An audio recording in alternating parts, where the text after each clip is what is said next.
اللہ پاک جب کسی انسان کو رزق عطا فرماتا ہے تو اسے وہاں سے بھی دیتا ہے جہاں سے انسان سوچ بھی نہیں سکتا، اور راتوں رات انسان کی زندگی بدل جاتی ہے۔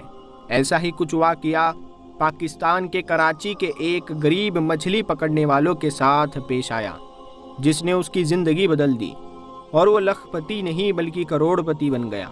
پیارے دوستو، کراچی کے علاقے حیدری کے مچھواروں کے لیے وہ وقت کسی کرشمے سے کم نہیں تھا جب مہنگے ترین تصور کیے جانے والی سورما مچھلی ان کے چنگل میں پھنس گئی۔ یہ مچھوارے ہیرا مچھلی کا شکار کرنے گئے تھے، لیکن قدرت نے ان کے لیے کوئی اور ہی خزانہ محفوظ کر رکھا تھا۔ ان کے جال میں 2 سرما مچھلیاں پھنس گئی، اور اس کے بعد کیا ہوا جسے دیکھ کر لوگ حیران رہ گئے۔ ساتھ ہی ساتھ دوستو، ہم آپ کو ایک مچھلی والے کا بھی واقعہ بتائیں گے کہ جب اس نے مچھلی کو پھاڑا، یعنی جب مچھلی کا پیٹ کاٹا تو مچھلی کے پیٹ سے کیا نکلا۔ یہ جان کر بھی آپ حیران رہ جائیں گے، اسی لیے دوستو ویڈیو کو آخر تک ضرور دیکھنا۔ اور دوستو، ویڈیو میں آگے بڑھنے سے پہلے اگر آپ نے اس ویڈیو کو لائک نہیں کیا ہے تو دوستو ویڈیو کو لائک کر دے۔ تو چلیے شروع کرتے ہیں۔ پیارے دوستو، جن مچھواروں کے ہاتھ سرما مچھلی لگی ہے ان کا کہنا ہے کہ وہ روزانہ کی طرح شکار کرنے کے لیے نکلے تھے۔ جب انہوں نے اپنا جال پانی کے اندر ڈالا اور مچھلی سے بھرا ہوا جال جیسے ہی پانی سے باہر نکالتے ہیں تو ان کی آنکھیں پھٹی کی پھٹی رہ جاتی ہے، کیونکہ اس میں سرما مچھلیاں بھی ہوتی ہے، لیکن انہیں کوئی پہچان نہیں پاتا۔ اتنے میں ایک بزرگ مچھوارے کی آواز آتی ہے کہ بھائی یہ تو سرما مچھلی ہے۔ یہ دیکھ کر وہ لوگ جھومنے لگتے ہیں۔ جیسے جیسے جال پانی کے اوپر آتا ہے تو دوسری آواز آتی ہے کہ اس میں ایک نہیں بلکہ 2 مچھلیاں ہیں۔ یہاں تک کہ تمام لوگ خوشی سے جھومنے لگتے ہیں۔ ان مچھلیوں کو دوسری مچھلیوں سے الگ کر دیا جاتا ہے۔ کراچی مرین سروس کے مطابق ایک گولڈن سرما مچھلی کی قیمت کم سے کم 25 لاکھ روپیہ ہے۔ بہت زیادہ شکار ہونے کی وجہ سے سرما مچھلی کی نسل اب ختم ہونے لگی ہے، لہٰذا یہ بہت قیمتی شمار کی جاتی ہے۔ خاص طور پر اس کی چربی ڈاکٹر کے حوالے سے بڑی اہم ہے۔ اس کو بڑی بیماریوں کے لیے استعمال کیا جاتا ہے۔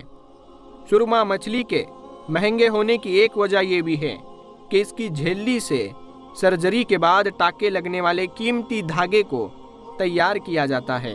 اس کے دھاگے کی خاص بات یہ ہے کہ یہ جسم کے اندرونی بیماریوں کے معاملات میں استعمال ہوتا ہے۔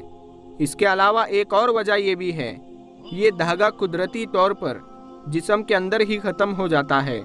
سرما اگر سمندر میں مر بھی جائے تو بھی اس کی قیمت کم نہیں ہوتی، کیونکہ 10 سال پہلے ایک سمندر کے کنارے سے ایک مردہ سرما مچھلی ملی تھی، جسے فوراً ایک تاجر نے خرید لیا اور اس کی بہت اچھی قیمت ادا کی۔ پیارے دوستو، آپ کو بتا دیں کہ سرما مچھلی کو سوا مچھلی بھی کہا جاتا ہے، اور سونے کے کلر کی یعنی گولڈن کلر کی یہ مچھلی ہوتی ہے۔ پیارے دوستو، یہ تو ہو گئی ان مچھواروں کی بات جن کی زندگی ہی بدل گئی۔ اب آپ کو مچھلی کے پیٹ سے خزانہ نکلنے والا ایک واقعہ سناتے ہیں۔ دوستو، ایک غریب آدمی جس کا گزر بسر مچھلیاں پکڑنے سے ہوتا تھا، وہ روز مچھلیوں کا شکار کر کے اپنے گھر لاتا اور اپنی بیوی سے کہتا کہ انہیں صاف کر دو تاکہ انہیں میں بازار میں جا کر بیچ سکوں۔ ایک دن وہ مچھلیاں لایا اور بیوی سے کہنے لگا کہ انہیں صاف کر دو۔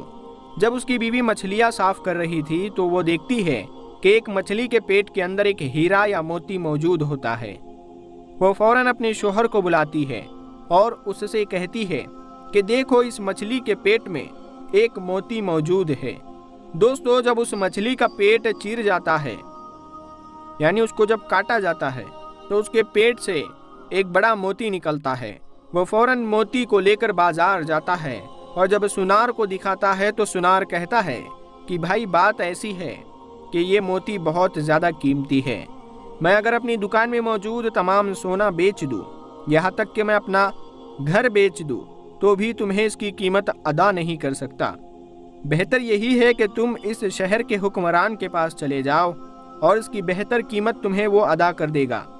چنانچہ وہ شخص بادشاہ کے محل کی طرف چل پڑتا ہے، اور بادشاہ کے یہاں جا کر جب وہ اس کے دربار میں وہ موتی پیش کرتا ہے تو موتی کی چمک اتنی ہوتی ہے کہ بادشاہ فوراً اس سے کہتا ہے کہ تم سرکاری خزانے میں چلے جاؤ اور جو تمہارا دل چاہے تم وہاں سے لے سکتے ہو۔ بادشاہ کہتا ہے کہ میں تمہیں آدھا دن دیتا ہوں، اس وقت میں تم جتنی چاہے اتنی دولت اٹھا لو۔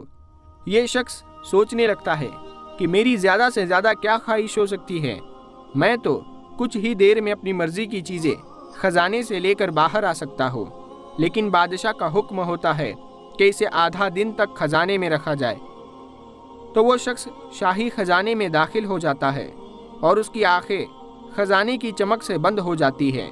وہ یہ دیکھتا ہے کہ خزانے کے 3 حصے ہیں، ایک حصے میں بے شمار سونے ہیرے جواہرات رکھے ہوئے ہیں، دوسرے حصے میں مخملی بستر اور تیسرے حصے میں ایسے خانے موجود ہیں جن کے متعلق نہ کبھی کسی نے سوچا ہوگا اور نہ کبھی سنا ہوگا۔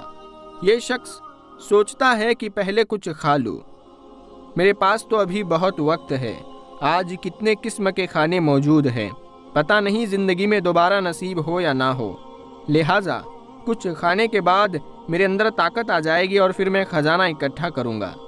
جب یہ شخص کھانا شروع کرتا ہے تو 2 گھنٹے تک لگاتار کھاتا ہی رہتا ہے۔ اس کے بعد یہ خزانہ اکٹھا کرنے کے لیے چلا جاتا ہے تو اس کی نظر وہاں پڑے مخملی بستر پر جاتی ہے، تو یہ سوچتا ہے کہ کبھی زندگی میں مجھے ایسا بستر نصیب نہ ہوا، میں تو سخت زمین پر لیٹنے والا ہوں، کچھ دیر آرام کر لیتا ہوں تاکہ جسم میں بھرپور طاقت آ جائے، اس کے بعد خزانے کو اکٹھا کروں گا۔ یہ شخص بستر پر لیٹ کر آنکھیں بند کرتا ہے اور سو جاتا ہے۔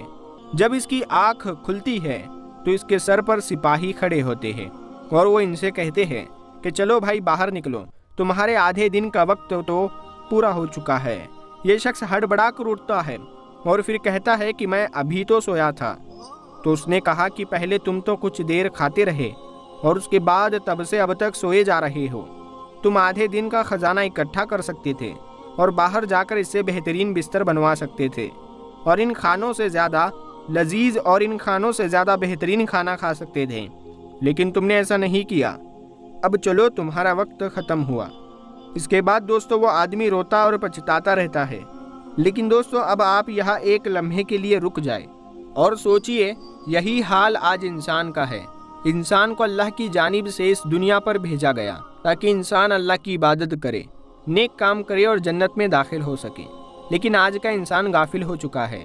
آج کا غافل انسان رزق کے پیچھے دوڑتا ہے، لیکن اللہ تعالیٰ کے آگے سر جھکا کر عبادت کر کے جنت نہیں کماتا، اور جب اس کی آنکھیں کھلے گی تو اس کا وقت پورا ہو چکا ہوگا۔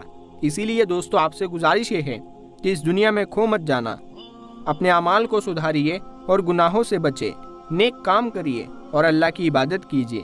انشاءاللہ تعالیٰ آپ کی زندگی یہاں بھی سنور جائے گی اور آپ کی آخرت بھی سنور جائے گی۔ آخر میں دوستو آپ لوگوں سے گزارش یہ ہے کہ ہم سے اور آپ سے جانے انجانے میں غم و غصے یا کسی ایسی حالت میں ہماری زبان سے کچھ ایسا نکل جاتا ہے جس سے ہمارا ایمان چلا جاتا ہے اور ہمیں ایمان جانے کی خبر نہیں ہوتی۔ اسی لیے دوستو ہمیں اور آپ کو چاہیے کہ اللہ کی بارگاہ میں توبہ استغفار کرتے رہے، بے شک اللہ تعالیٰ توبہ کو قبول فرمانے والا ہے۔ آئیے ہم سب مل کر پڑھتے ہیں، اے اللہ ہمارے گناہوں کو معاف کر دے، تو معاف کرنے کو پسند کرتا ہے اور تو سب سے بڑا معاف کرنے والا ہے۔ پیارے دوستو امید ہے آپ کو آج کی یہ ویڈیو پسند آئی ہوگی اور جو اس ویڈیو کا سبق تھا وہ بھی آپ کو پسند آیا ہوگا۔ آپ اس ویڈیو کو لائک کریں اور اپنے دوستوں میں ضرور شیئر کریں، اور اگر ابھی تک آپ نے ہمارے چینل کو سبسکرائب نہیں کیا ہے تو سبسکرائب کر کے ساتھ میں لگے بیل آئیکن کو ضرور دبا دیں۔ ہم ملتے ہیں اگلی ویڈیو میں، تب تک کے لیے السلام علیکم، اللہ حافظ۔